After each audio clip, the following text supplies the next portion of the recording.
Yes.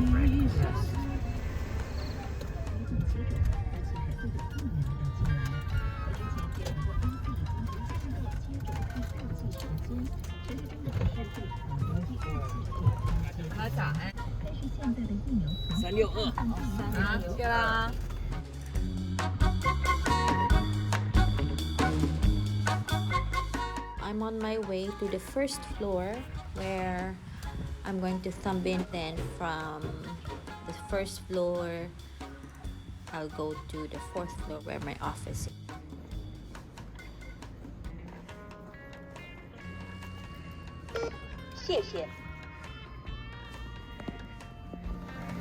Pag walang student,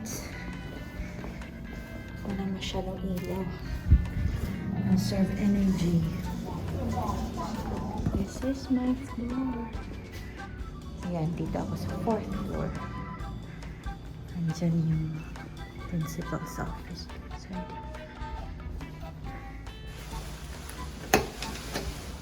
Ayan, dito lang ako sa office. My office. Hindi pa ako nakapag-ayos ng office. I have to fix my table, sort things out for the next school year. Ayan, ang dami pang papers that I have to get rid of. So what's the first thing that I do when I get into my office? Well, after na mag-sign in, I also need to sign into the system, yung internet namin. Bago pa kami makapasok sa school, the security guard took our temperature actually. Then we have to log into the system at i-record yan. That is the standard operating procedure now sa lahat ng schools, local schools, bilingual schools. That was a mandate from the MOE when the pandemic started. Kaya medyo stricto yung mga schools sa pagpapa-implement ng mga guidelines which is related to pandemic, and one of that is the temperature check. So this is what it looks like. I'm just gonna log in my temperature here, submit. So we have there, and we also have reminders in school, announcements reminding students to always wash their hands. That's during break time. Last year din nag-increase yung mga walkthroughs namin dito. We have to make sure that students always have to wear their mask. Everybody has to wear their mask. Buti na lang dito sa office, I'm all alone, so I don't really wear a mask when I'm here in my office. What's the second thing that I do in the morning? I think it's answering emails. It's opening and answering emails. My first priority for today is the honors program, and I made a proposal to our dean and principal. Another thing that I need to check is the response to my email about our graduation requirements. I was waiting for the response and I got a positive one, so that's cool. And what else? Today I also received an email from EARCOS because I'm the EARCOS representative of our school. There's an upcoming webinar. I think the focus is on diversity, equity, inclusion, and justice. This kind of PDs I usually share to the whole faculty, and I also have a site for the professional development. Make sure that it's shared and that all of our PD opportunities are announced. There you go. Yep. So it's easy to just have a site for everything. Let's see what it looks like. These are our upcoming PDs. And we have, okay, it's not in there yet. There you go. Next task is the map schedule. Because a lot of teachers are already asking for it, since they need to plan, I'm taking 2 periods of their class time per week. for now, I just have to finish the time slots for the math and science map test and send it to the teachers. I still have to wait for the English schedule, the master schedule, before I can work on the map English test. That's the language and the reading test. Final check. I'm done. I'm just gonna send this now to the teachers. Then, working on Atlas, so I have to check all the courses, assign teachers to new courses, or remove teachers who are not teaching the subjects now. That's a lot. See this, it's until page 6, so it's all programs and I'm the only one working on that. Yep. Before working on the courses, I need to finish the subject group overview. Subject group overview, it's one of the documentation requirement for MYP. This is like a matrix for curriculum people. So when you make your curriculum matrix, this is something like that. It's just that in MYP or in IB, we call this as a subject group overview.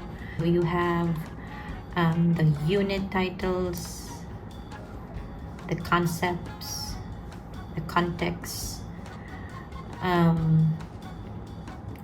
statement of inquiry, which is very specific for IB, objectives, which also translates to the assessment criteria, what kind of assessments, the ATL or the approaches to learning, and then we have the content. And you see there's a math, science, PE, design. So yeah, I'll be working on that. Theater was the last. I'm done with theater. It's 11:30. I think I can check out our lunch since only teachers are here and very few teachers are here. Instead of going to the cafeteria, just give us a lunch box, like a pientang, a bento box, and that's how we're taking our lunch now in our own office. And then have your lunch hour until 1:25 and then start again. Okay, let's see if lunch is already served.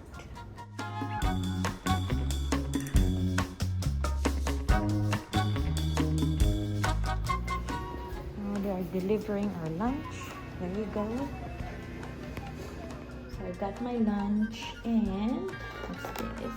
Okay, so I think that's chicken, tempura, and some side dish. So it's lunchtime. Kung merong klase, I usually eat with my co-teachers. Spend time, like, just talking about random stuff.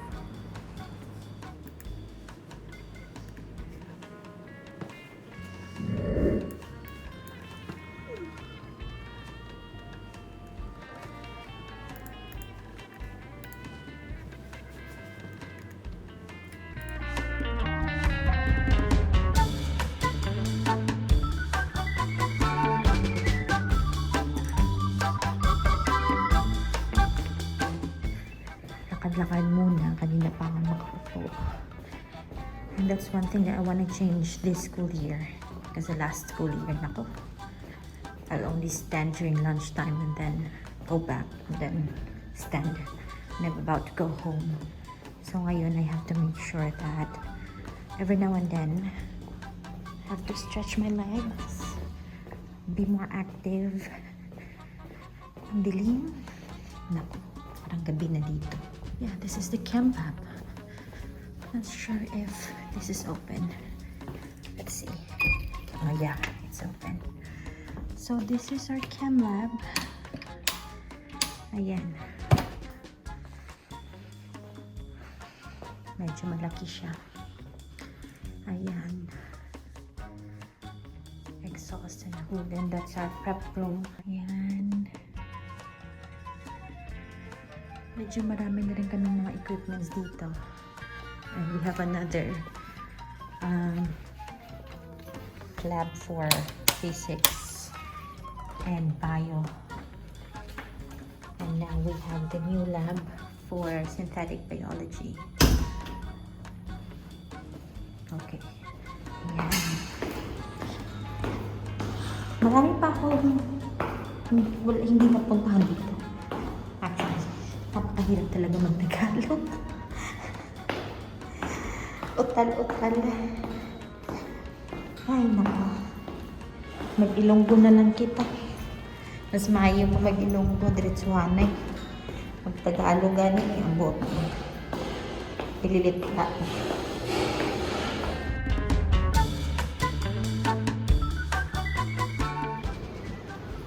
Yan ang gym. That's the 4th floor. Yung first floor niyan, yung fitness center. So, it's connected here. Yeah, this is the achievement board of our alumni. Yung mga awards.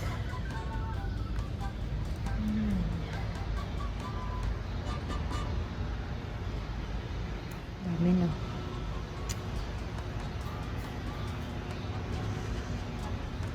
We'll be celebrating the 20th year this year ng school na to.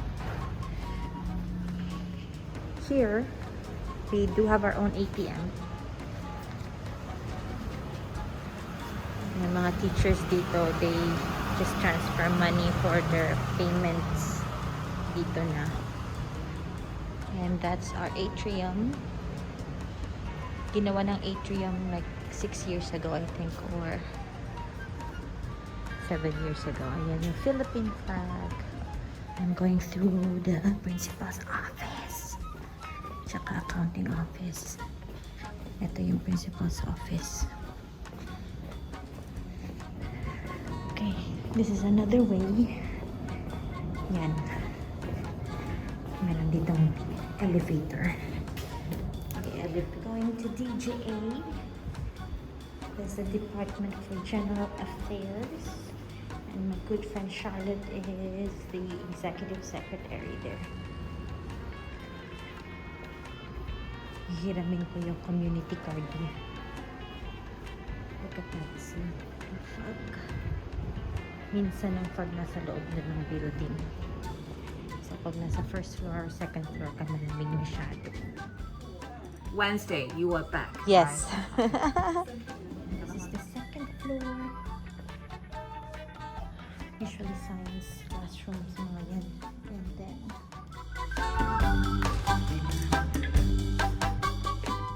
so it's 4:10 and we can go home for 20 if it's summer.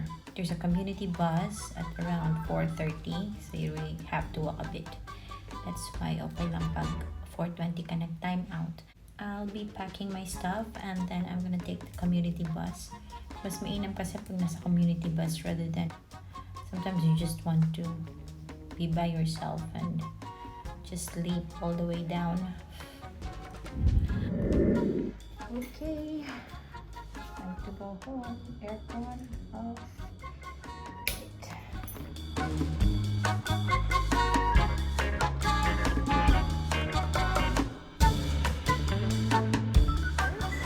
Right. Bye. Bye-bye. Bye-bye.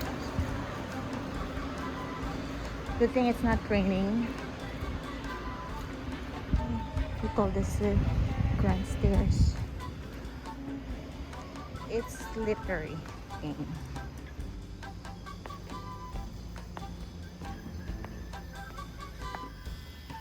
Medyo napaaga ako.